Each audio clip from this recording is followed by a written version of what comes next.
Hi everyone, today I want to introduce you to my latest PoE 2 build, an Ice Strike Chayula Monk. This is a very fun, very fast setup that I've been trying out here lately. I started this without any plan, but I have a work in progress planner for you that I want to show you, and also what my character looks like right now in the game. It's like level 80, so I just started this kind of like a day ago, and I will have an updated video and planner for you guys once I have min-maxed this more in the end game. But so far it's going really well. It's a really fun, fast melee playstyle where you dash from enemy pack to pack, and you freeze everything, you shock everything, you have tons of damage, the bosses melt in seconds. It's actually crazy how much boss damage this can have, together with multiple bells that you can summon, and you just kind of like are very safe. You have this energy shield protection, while the monsters basically never do anything to you.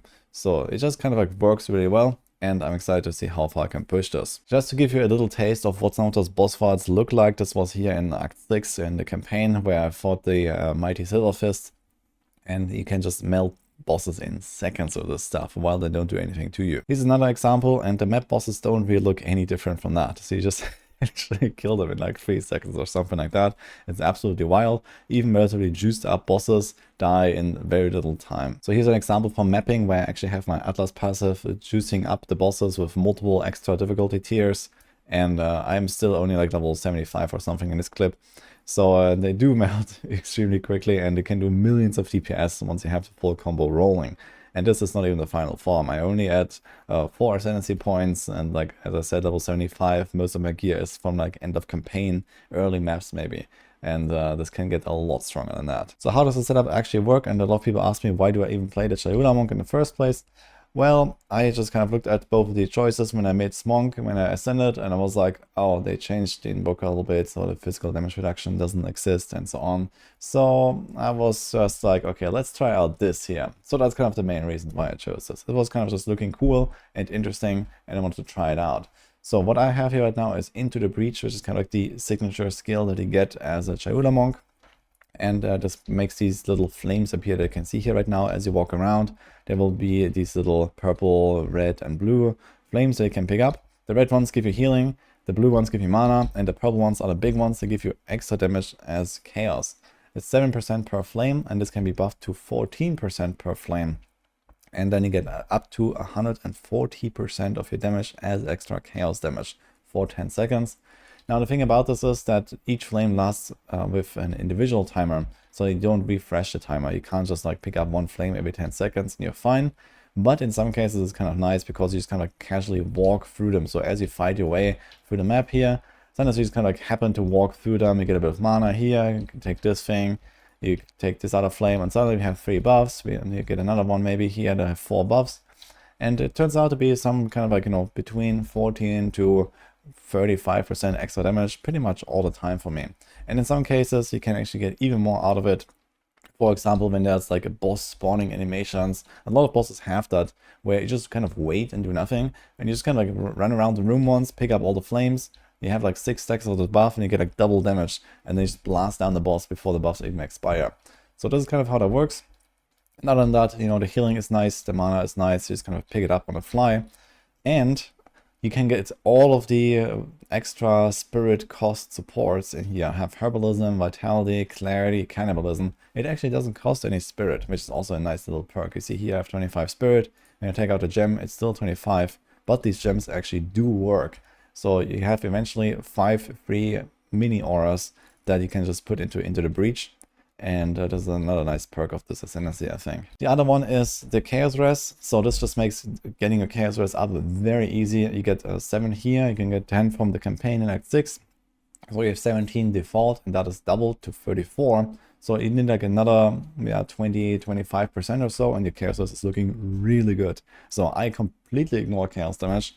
I have 82% right now, this can go to 85, and yeah, like it doesn't hurt. Like you can do whatever you want. You can stand in the volatile crystals, you can stand in the chaos explosions, it doesn't matter. So this is really cool and helps you defensively a lot. Now there are a lot of other synergies you can get from Invoker for elemental based builds, which is this one. This is Ice Strike, so we have a lot of cold damage, we have a lot of lightning damage as well. So it's kind of like lends itself more to Invoker, but I felt like these perks are really cool. and kind of comparable to what you would get from Invoker. So I kind of like this, but you can also play this just fine with Invoker and make some other choices there, and it will work, and you don't have to deal with those flames. I'm not like really relying on any of this, let's say. And for the final Ascendancy points, I would get the extra damage as chaos here. This is roughly a 20% DPS upgrade. It's also very powerful. And then you get finally the lucid dreaming with the last one. We get the double effect and duration. So we get 14% of our life when we pick up a red flame, 14% of our mana for the blue, and then 14% damage for the purple ones for 10 seconds. So this is very nice, and then you can kind of just blast. So all of these Ascendancy points are really good. Now let's talk about the skills a little bit. It looks like this here. This is Ice Strike. You get this at level 14, so it's relatively early, end of Act 1. And until then, it can be a bit of a struggle. So I hear from a lot of people that they try to play with a bow until then. You can try like a bow and lightning arrow and a bunch of these lightning things that exist for the bows. I just kind of leveled as a melee character. There is Killing Palm that you get at the start. This is like a level 1 skill, and Falling Thunder, so this is kind of like how I leveled.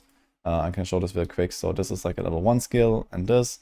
So I just kind of like played around those two. You get power charges from Killing Palm, and then whenever you have power charges to do Falling Thunder and just kind of like explode the entire screen. I'm actually considering to put this into my setup right now.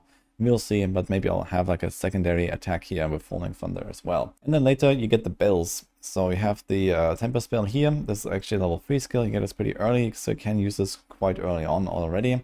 And this is how you burst down elites and bosses really easily. So you see here I have 3 bells right now, and I'm considering to maybe go down to 2. 1 is also fine, so I'm not 100% sure if this is intended, and it might get changed eventually. But for now you can have multiple bells, and it's pretty simple. You just kind of remove them from your bar, so you take them out, and then you can engrave a new one, and then you can have multiple of those same skills at the same time, and they all charge up. So the way this works is you have to attack 4 times with melee attacks, then you can use the bell, and they all can be used at the same time, and they all charge up at the same time. So this is a really powerful combo. You walk up to the boss, bell, bell, bell, and you start hitting the boss together with the bells, and they all resonate extra damage to the boss, and it just kind of melts. So this is how that works. And most of it is kind of just like passive stuff. So we have Combat Frenzy that gives us frenzy charges when we freeze, which we do very easily with Ice Strike. And this gets converted to power charges with the Resonance Keystone here. So we don't actually care about frenzy, we care about power charges, because like this we can use charged staff. So you can consume your power charges to get a lightning damage buff, and we can also use power charges, for example, for Falling Thunder, as I mentioned. So I might actually put that in the build. I'll have to experiment with this. But they just recently buffed Combat Frenzy, so now you get a charge every 2 seconds. You get tons of charges, and at that point you have like automated charges, and you don't need to do the Killing Palm stuff anymore from the early game. Then we have Herald of Ice and Herald of Thunder. So I'm still working on trying to get the Herald of Thunder to be a bit more consistent, but it does work. Herald of Ice is a big one because we constantly freeze stuff. And when you shatter enemies, then it does like some AoE explosions around it. It's very satisfying. It clears packs on its own in some cases. I have this linked to, for example, Magnified Effect. I have even more area of effect. We also have Innovate, for example. So sometimes we get a bit of extra lightning damage when we shock an enemy. And then we get like this kind of permanent buff here for our main attack as well. So we get extra lightning damage, and then this helps us to shock more enemies and so on. So there's like a really nice support tool here. It gives us insane clear as we just jump from pack to pack. I don't even have to cast my bells in most packs. I just kind of like attack, and the Ice Strike itself also moves you towards the attacked target. So you can mouse over, or you can like target lock an enemy, and your character will move there with a dash. And you kind of jump in, everything shatters immediately, and you move on. And then whenever there's an elite pack, you throw down a bell. And that's basically it. It just makes the whole playstyle really fun and fluid and fast, and it's kind of a just one button build. So I cast my charge stuff like every 20 seconds to get the buff. I cast my bell every time I see an elite pack. I cast maybe multiple bells on the boss, and then everything else is just like right click your way through the packs. So this is my setup here. I can also show you a little bit the support gems right now. So I have Ice Bite. So whenever we freeze an enemy, we get 35% extra cold. This actually works on the bells. So you can actually throw down the bell even on the boss, you get this buff. So this is really powerful. We have Martial Tempo for attack speed, Primal Armament, more weapon elemental damage, because this thing converts almost all the physical to cold.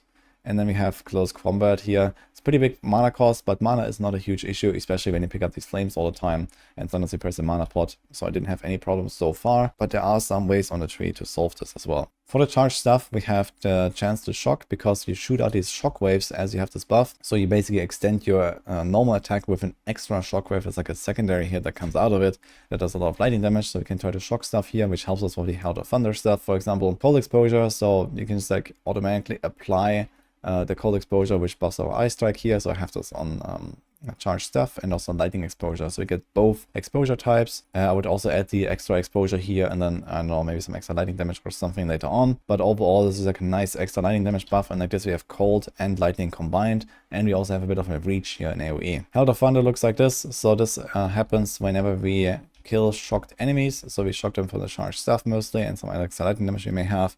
I have concentrated effect, lightning infusion, ambush, so sometimes we just kind of like hit some like full HP targets.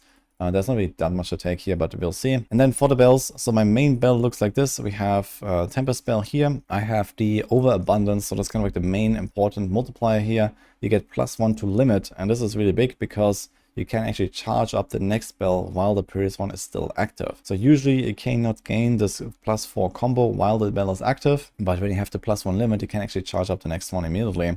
So this is kind of like my main bell that I use all the time. This is my number 3 here, for example. So you just kind of need to hit enemies 4 times, then you can cast a bell. But the other bells will not charge while another bell is active. So it's mostly just like for the big bursts against rare or bosses. But the one bell at least you can kind of have all the time. But it makes it last very short. This is why we have Persistence here for more effect duration. I have the Rage and I have Elemental Focus. This could be changed a little bit, but you can get Rage here, which is kind of like a nice secondary buff, but you can also put more direct damage buffs into this. And the other bells look like this, so these are just kind of like extra on the boss. We have Lightning Pen, Cunning Strike, Blind. There's like also like Font of Rage, for example, in the other bell. Maim, Cold Pen. So it's kind of like throw a bunch of stuff in there that I don't really care about, but it helps a little bit. And like this, we just get a bunch of extra effects here. Then we also have the Grim Feast. So this is an energy shield aura. You see, I have a lot of auras. This is another passive skill where you can pick up even more stuff on the ground. So when you kill enemies, there's a 50% chance to spawn these remnants, and you walk through them and get energy shield, and this can overflow your energy shield. So it can go up to your double energy shield. So right now I have 900, this can go up to 1800 by just picking up this stuff as I kill a pack. And 50% chance is a lot, so every time you kill a pack, there's like 5 of them on the ground or something like that. And you just kind of walk through them as you go to the next pack. So that's like how you pick up the other stuff. And since you move so fast and you jump from pack to pack, it's not really a downside to kind of like maybe go one step out of your way, pick up a thing here, pick up a thing there, jump into the next pack. And the reason why you want to go for energy shield is because there's simply not really that many defenses other than evasion on the side of the tree. And I have Eternal Youth. So I think Eternal Youth is a very powerful effect. So what this means is that your life recharges instead of energy shield, which means that when you have energy shield and you don't take life damage because the energy shield protects it, then your life will constantly go up, namely by 12.5% per second. So in 8 seconds you are full life basically if you have lost it all, while you are protected or not taking damage to your life. So the energy shield protects it, and we can do that with the life flask. So you guys get a really big life flask, something like this for example, increase amount recovered and increase charges gained, and I can have this up pretty much all the time. And the cool part about this is you can actually pre-pot. So you don't actually have to take any damage to even use the life flask. You just use it, and for the next 3 seconds, I'll get like 700 energy shield per second or something like that, because I have a bunch of buffs to like life recovery from flasks and so on. So we have this, for example, one of our auras. And like this, you just have insane amount of energy shield regen. Plus, we can overflow it. So if we don't actually take any damage at all, we have the Grim Feast here. And sometimes you have like these really big energy shields where you just can't get one shot at least and stuff like that. So as soon as I had a bit of energy shield in a later game, I picked up this here, and this was really nice to improve my survivability because I don't have to worry about energy shield recharge and not getting hit all the time. I just kind of like run from pack to pack, and whenever I feel like, I press my life flask, and I can have this like almost permanently running or something like that. So when I do a ritual, when I do a breach, I just press my life flask every 3 seconds. Stuff hits me, it doesn't matter because I just get 700 energy shield per second. It's gonna get even juicier, I think. So you probably get to the point where you can get like 1000 energy shield per second. And for me, the endgame target is to reach something like 2k plus life, and then something like 2.5, maybe 3k ES or so once I have a bit better gear. And then together with some evasion that we have right now, you maybe hit something like 40-50% evasion chance. so you don't get hit very often, and you have very big energy shields that protect you from one-shots. So that's kind of the idea here. Yeah, and as for the gear, it looks like this here. So I just have like a big physical damage quarterstaff. You want to get physical because you can combine percent physical with flat physical, which I don't have here. But ideally you would have a really big staff with like multiple hundreds of physical DPS, and then you can have other stuff here. There's elemental damage attacks, there's crit chance, there's attack speed, and so on. So you can try to get these kind of stats on the suffixes as well, but this is kind of like a quarter stuff you want to have here. Then you just want to have a bunch of like energy shield and evasion bases or hybrids. You can actually go for certain bases if you, for example, also pick up stuff like Spectral Ward, so you can get a really big evasion chest that also gives you maximum energy shield, for example. So this is something I'm planning to do later on at least. We'll see if I can get such an item. I'm on SSF here, so my gear is kind of hard to come by. And there's also something similar down here where you can do the same thing with a helmet, where you get a big energy shield helmet and then you get evasion rating for it as an extra. So this might be something worth investing into if you can get these kind of items. But for now, just kind of like getting more evasion and more energy shield where you can is kind of the way. I'm not stacking any armor whatsoever. Then we pick up res wherever we can. So I have like, you know, res here, res there on all of the suffixes, basically a bunch of attributes.